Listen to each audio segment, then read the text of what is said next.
Hi students, welcome to online classes. ABN and PRR College of Science Kogur.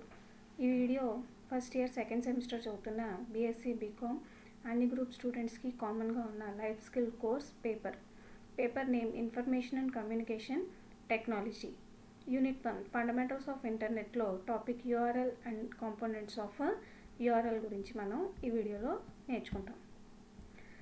సాధారణంగా URL అంటే uniform resource locator.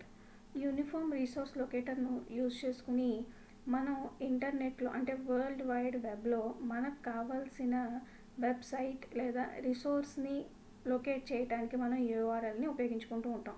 సాధారణంగా మనకి world wide వెబ్లో ఉన్న డేటాని ఐడెంటిఫై చేయడానికి యూఆర్ఐస్ ఉంటాయి, అంటే యూనివర్సల్ రిసోర్స్ ఐడెంటిఫైర్స్ ఉంటారు. అందులో ఒక స్పెసిఫిక్ టైప్ని మనం యూనిఫామ్ రీసోర్స్ లొకేటర్ కింద తీసుకుంటాం. ఈ యూనిఫామ్ రీసోర్స్ లొకేటర్ అనేది ఎలా వర్క్ చేస్తుంది అంటే, ఎవరైనా సరే ఒక యూజర్ అనేవాళ్ళు రిక్వెస్ట్ని పంపిస్తే, అంటే నాకు పలానా వెబ్సైట్ని ఓపెన్ చేసుకోవాలి అని చెప్పేసి ఒక యూఆర్ఎల్ అడ్రస్ని కనుక వాళ్ళు ఇస్తే, ఆ అడ్రస్ని తీసుకుని అది సర్వర్లో అంటే వరల్డ్ వైడ్ వెబ్లో అది ఎక్కడుందో లొకేట్ చేసి దానికి సంబంధించిన ఇన్ఫర్మేషన్ని తిరిగి మళ్ళీ అది క్లయింట్కి లేదా యూజర్కి ఇవ్వటం అనేది జరుగుతూ ఉంటుంది.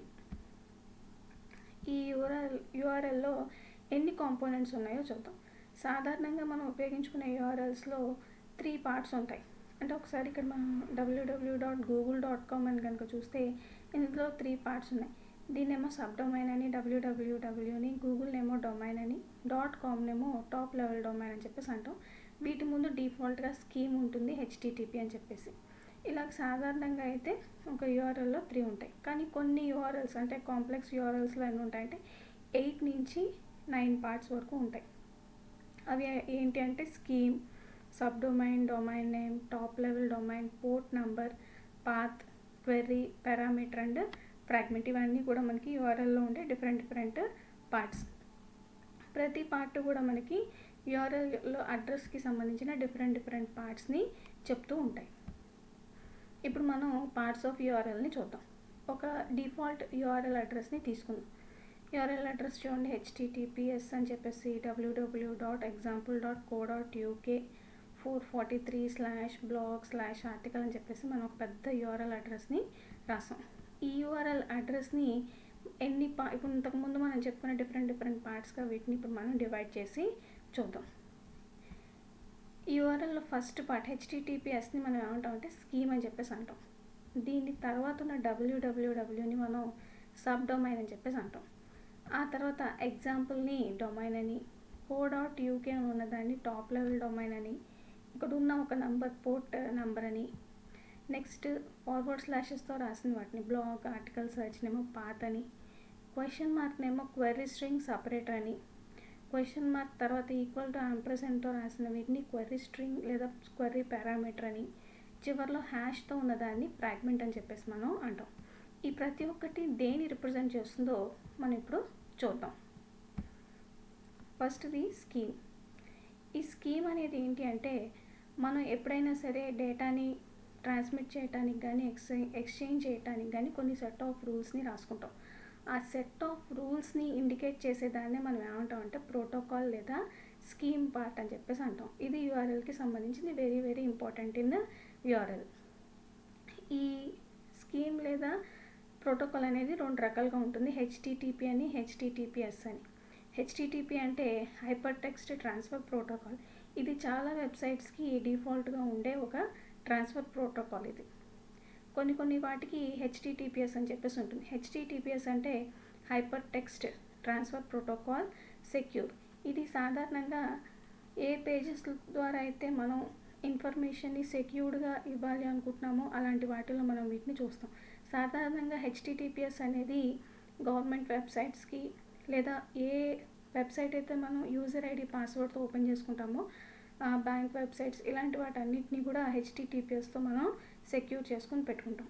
అంటే ఇందులో యూజర్ ఇచ్చిన ప్రతి డేటాని కూడా అది ఎన్క్రిప్ట్ చేసి అప్పుడు యూజర్ని ఆ పేజ్లోకి ఎంటర్ అయ్యేలాగా చేస్తుంది. దీని ద్వారా డేటా అనేది ఎక్కడ మిస్లీడ్ అవ్వకుండా ఉండేలాగా చూసుకుంటూ ఉంటుంది. దీన్ని మనం ఏమంటాం అంటే స్కీమ్ అంటాం. ఇది first part of URL. Next వచ్చి సబ్ డొమైన్. wwwని మనం సబ్ డొమైన్ అని చెప్పేసి అంటాం. దీన్నే వెబ్లో మనం ఏదైనా సరే ఒక రిసోర్స్ని వెతుక్కోవడానికి మనం ఉపయోగించుకునే ఒక సింబల్ కింద చెప్పొచ్చు. అంటే మనకి ఇంటర్నెట్లో ఏ ఇన్ఫర్మేషన్ కావాలన్నా సరే అది వరల్డ్ వైడ్ వెబ్లో ఉంటుంది. కాబట్టి దీన్ని మనం సబ్ డొమైన్ అని చెప్పేసి అంటాం. ఈ సబ్ డొమైన్ అనేది మనం ఎక్కడ రాస్తామంటే స్కీమ్ రాసిన తర్వాత దాని పక్కనే మనం సబ్ డొమైన్ రాస్తూ ఉంటాం. ఈ స్కీమ్ని సబ్ డొమైన్ని మనం ఏం చేస్తామంటే కోలన్ 2 ఫార్వర్డ్ స్లాషెస్ తోటి మనం దాన్ని సపరేట్ చేసి సబ్ డొమైన్ని రాస్తాం. ఈ సబ్ డొమైన్ ద్వారా వరల్డ్ వైడ్ వెబ్ పేజ్లో మనకి ఏం కావాలో అనేది తీసుకోవచ్చు. ఎందుకంటే వరల్డ్ వైడ్ వెబ్లోనే మనకు కావాల్సిన వెబ్ పేజెస్ అన్నీ స్టోర్ అయి ఉంటాయి. ఆ వెబ్ పేజెస్లో మనకు కావాల్సిన వెబ్ పేజ్ని మళ్ళీ మనం డొమైన్ నేమ్ ద్వారా ఇవ్వటం అనేది జరుగుతూ ఉంటుంది. నెక్స్ట్ వచ్చి డొమైన్ నేమ్. ఈ డొమైన్ నేమ్ ఏం చేస్తుంది అంటే మనం రాసిన URL అనేది ఏ ఆర్గనైజేషన్కి సంబంధించింది లేదా ఏ ఎంటిటీకి సంబంధించింది అనేది స్పెసిఫై చేసి చెప్తుంది. అంటే మనం ఈ డొమైన్ నేమ్ రాయటం ద్వారా వరల్డ్ వైడ్ వెబ్లో మనకు కావాల్సిన వెబ్ పేజ్ యొక్క నేమ్ని రాసినట్టు, అంటే ఆ వెబ్ పేజ్ ఎవరికి చెందిందో వాళ్ళని మనం ఇక్కడ స్పెసిఫై చేసినట్టుగా మనకి తెలుస్తుంది.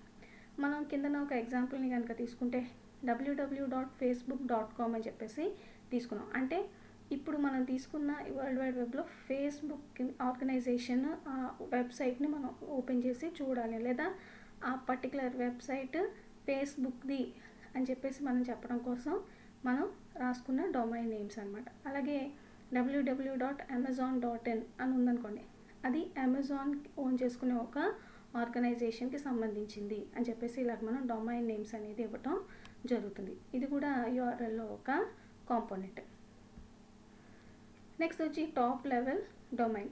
ఈ టాప్ లెవెల్ డొమైన్ అనేది ఏం చెప్తుంది అంటే మనం ఇప్పుడు ఓపెన్ చేసే ఈ ఆర్గనైజేషన్స్ ఏవైతే ఉన్నాయో లేదా వెబ్సైట్స్ ఏవైతే ఉన్నాయో అవన్నీ కూడా దేనికి రిజిస్టర్ అయి ఉన్నాయి, అంటే దేనికి రిజిస్టర్ అయి ఉన్నాయి అనేది చెప్పడానికి మనం ఈ టాప్ లెవెల్ డొమైన్స్ అనే వాటిని ఉపయోగించుకుంటాం.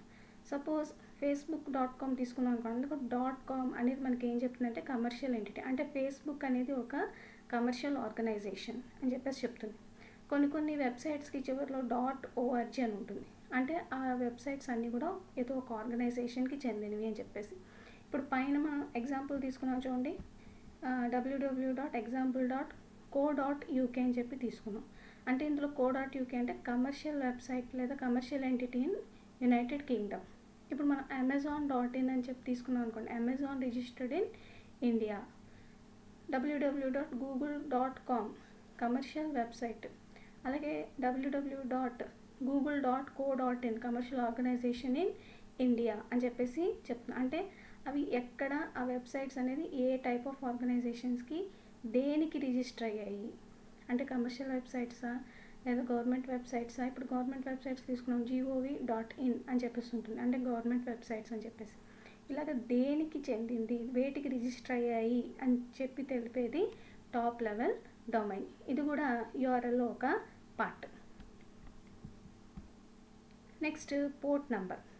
ఈ పోర్ట్ నెంబర్ అనేది ఏం చెప్తుంది అంటే యూజర్ ఏదైతే సర్వీస్ని రిక్వెస్ట్ చేశాడో ఆ సర్వీస్ ఎలా డెలివర్ చేయాలి అని చెప్పేసి చెప్పేదే ఈ పోర్ట్ నెంబర్. ఎందుకంటే సర్వర్స్ ఏవైతే ఉంటాయంటే వరల్డ్ వైడ్ వెబ్లో ఉన్న వెబ్ పేజెస్ అన్నీ కూడా ఏవైతే ఉన్నాయో అవన్నీ కూడా మనం సర్వర్స్లో స్టోర్ చేస్తాం. ఈ సర్వర్స్ అనేవి మల్టిపుల్ సర్వీసెస్ని ఇస్తాయి. ఇచ్చినప్పుడు ఒక యూజర్ అనేవాడు ఎటువంటి సర్వీస్ని స్పెసిఫై చేశాడు అని చెప్పి స్పెసిఫై చేశారు, ఏ సర్వీస్ అది ప్రొవైడ్ చేయాలి అని చెప్పేసి చెప్పేదే ఈ పోర్ట్ నెంబర్.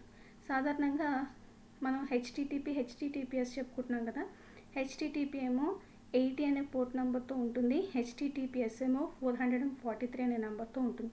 అంటే 80 అనేది డిఫాల్ట్ పోర్ట్ నెంబర్ కింద తీసుకోవచ్చు. అలాగే 443ని మనం ఏం చెప్పొచ్చు అంటే సెక్యూర్డ్ వెబ్సైట్స్ ఏవైతే ఉన్నాయో వాటికి సంబంధించిన పోర్ట్ నెంబర్ అని చెప్పేసి మనం చెప్పొచ్చు.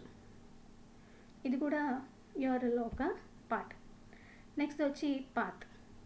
ఈ పాత్ అనేది ఏం చెప్తుంది అంటే మనం ఓపెన్ చేసే వెబ్సైట్లో మనకి ఏ వెబ్ పేజ్ లేదా ఏ ఫైల్ లేదా ఆ పర్టికులర్ వెబ్సైట్లో మనకి ఏ పార్ట్ వెళ్ళి చూడాలి అనుకుంటున్నామో చెప్పేదే ఈ పాత్. ఈ పాత్ని మనం రాసేటప్పుడు ప్రతిసారి కూడా ఫార్వర్డ్ స్లాష్ ఇచ్చి రాస్తూ ఉంటాం. అంటే ఇప్పుడు మనం ఒక వెబ్సైట్ తీసుకుంటే ఆ వెబ్సైట్లో డైరెక్టరీలో ఫైల్లో ఏ ఫైల్ కావాలంటే ఆ ఫైల్ మనం వెతుక్కునేంత వరకు మనం పర్టికులర్గా స్పెసిఫై చేసి రాయొచ్చు. ఇలా రాయటం వల్ల డైరెక్ట్గా మనం ఆ ఫైల్లో ఉన్న డేటా మనం రిసోర్స్ కింద ఓపెన్ చేసి చూసుకునే అవకాశం అనేది ఉంటుంది. అంటే పర్టికులర్గా మనకు ఆ వెబ్ పేజ్లో ఏం కావాలో దాన్ని మనం స్పెసిఫిక్గా చూసుకోవడానికి మనం ఉపయోగించుకునేదే ఈ పాత్ అనేది రాసేటప్పుడు మనం // ఉపయోగించుకుంటూ ఉంటాం. నెక్స్ట్ వచ్చి క్వెరీ స్ట్రింగ్ సపరేటర్.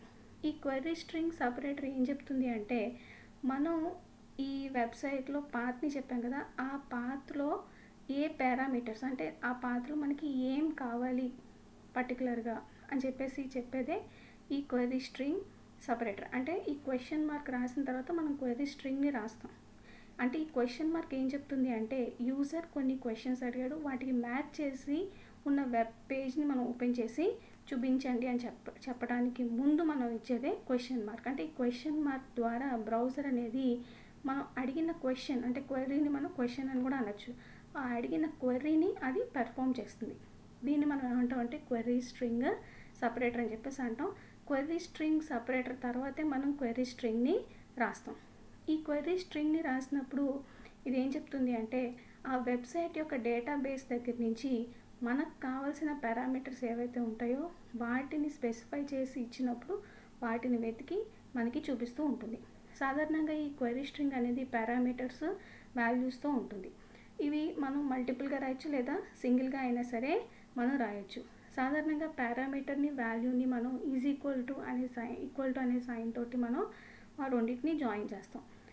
అలాగే ఒకటి లేదా అంతకంటే ఎక్కువ పారామీటర్స్ని మనం స్పెసిఫై చేస్తే ఆ పారామీటర్స్ని జాయిన్ చేయడానికి యాంపర్సెంట్ అంటే అండ్ అనే సింబల్ని మనం ఇక్కడ ఉపయోగించుకుంటూ ఉంటాం. ఈ పారామీటర్స్ ఎలా ఉండొచ్చు అంటే నంబర్ అయి ఉండొచ్చు, స్ట్రింగ్ అయి ఉండొచ్చు, ఎన్క్రిప్టెడ్ వాల్యూ అయి ఉండొచ్చు, ఏదైనా సరే ఆ డేటాబేస్లో ఉన్న ఏ వాల్యూ అయినా సరే మనం అక్కడ రాయొచ్చు. అంటే సపోజ్ ఇప్పుడు మనం ఒక ఎగ్జాంపుల్ తీసుకున్నాం అనుకోండి, ఈ వెబ్సైట్లో స్నీకర్స్ గురించి ఉంది అంటే ఇక్కడ పారామీటర్ = వాల్యూ దగ్గర నేను స్నీకర్స్ అని రాస్తాను. మళ్ళీ అండ్ ఆ స్నీకర్స్ ఎల్లో కలర్లో ఉన్నవి కావాలి అనుకోండి, ఇక్కడ పారామీటర్ = దాని యొక్క కలర్ ఎల్లో అని చెప్పేసి రాస్తాను. అంటే పారామీటర్లో కలర్ అని చెప్పి రాయొచ్చు, ఇక్కడేమో టైప్ ఏమో స్నీకర్స్ అని చెప్పి రాయొచ్చు. అంటే ఈ example.co.ukలో స్నీకర్స్ ఎల్లో కలర్లో ఉన్న వెబ్ పేజ్ లేదా వాటికి సంబంధించిన ఇన్ఫర్మేషన్ అనేది అది నాకు డైరెక్ట్గా ఓపెన్ చేసి చూపిస్తుంది. ఇలాగ మనం క్వెరీ స్ట్రింగ్ని రాసి వెబ్ పేజ్లో మనకు కావాల్సిన పర్టికులర్ డేటాని చూసుకునే అవకాశం ఉంటుంది. లాస్ట్ అండ్ ఫైనల్ వచ్చి ఫ్రాగ్మెంట్. ఈ ఫ్రాగ్మెంట్ అనేది సాధారణంగా మన రాసిన URLలో చివరిలో డిస్ప్లే అవుతుంది, అది హ్యాష్తో మొదలవుతుంది. ఈ ఫ్రాగ్మెంట్ అనేది ఏం చెప్తుంది అంటే, మనం తీసుకున్న వెబ్ పేజ్లో ఒక స్పెసిఫిక్ సెక్షన్ గురించి అది మనకి ఐడెంటిఫై చేసి చెప్తుంది అనమాట. అంటే మనం అక్కడ ఇచ్చిన హ్యాష్ అని చెప్పి మనం రాసిన దాన్ని బట్టి మనం వెబ్ పేజ్ అంటే HTML డాక్యుమెంట్లో ఉన్న ఒక పర్టికులర్ అట్రిబ్యూట్ దగ్గరికి వెళ్ళి ఆ సెక్షన్లో ఏవైతే ఉన్నాయో వాటిని మనకి డిస్ప్లే చేసి చూపిస్తుంది. దీన్ని మనం ఏమంటాం అంటే ఫ్రాగ్మెంట్ అని చెప్పేసి అంటాం. ఇవన్నీ కూడా మనకి URLలో ఉండే డిఫరెంట్ కాంపోనెంట్స్. ఫస్ట్ ఉండేదాన్ని మనం స్కీమ్ అంటాం, తర్వాత ఉండేదాన్ని సబ్ డొమైన్, ఆ తర్వాత ఉండేదాన్నేమో మనం డొమైన్ అని చెప్తాం, ఆ తర్వాత ఉండే వాటిని టాప్ లెవెల్ డొమైన్స్, ఆ తర్వాత పోర్ట్ నెంబర్, ఆ తర్వాత పాత్ని రాస్తాం. పాత్ రాసినప్పుడు మనం ఏ ఫైల్ని అయితే సెర్చ్ చేసుకోవాలనుకుంటున్నామో ఆ ఫైల్ కోసం //ని ఉపయోగించవచ్చు. ఒకవేళ ఆ పర్టికులర్ వెబ్సైట్లో మనకి కావాల్సిన పర్టికులర్ ఇన్ఫర్మేషన్ కోసం ఏం చేయొచ్చు అంటే క్వెరీ స్ట్రింగ్ సపరేటర్ని ఉపయోగించి క్వెరీ స్ట్రింగ్ రాయొచ్చు. ఆ క్వెరీ స్ట్రింగ్ రాసేటప్పుడు పారామీటర్స్ని వాల్యూస్ని రాయొచ్చు, వాటిని = అనే సైన్ తోటి మనం జాయిన్ చేయొచ్చు. ఒకటి లేదా అంతకంటే ఎక్కువ పారామీటర్స్ ఉంటే మనం అండ్ అనే సింబల్ ద్వారా పారామీటర్స్ని రాయొచ్చు. మనం ఈ వెబ్సైట్లో ఒక పర్టికులర్ సెక్షన్ గురించి తెలుసుకోవాలి అనుకుంటే హ్యాష్ అని రాసి ఆ సెక్షన్ని మనం అక్కడ డిఫైన్ చేయొచ్చు.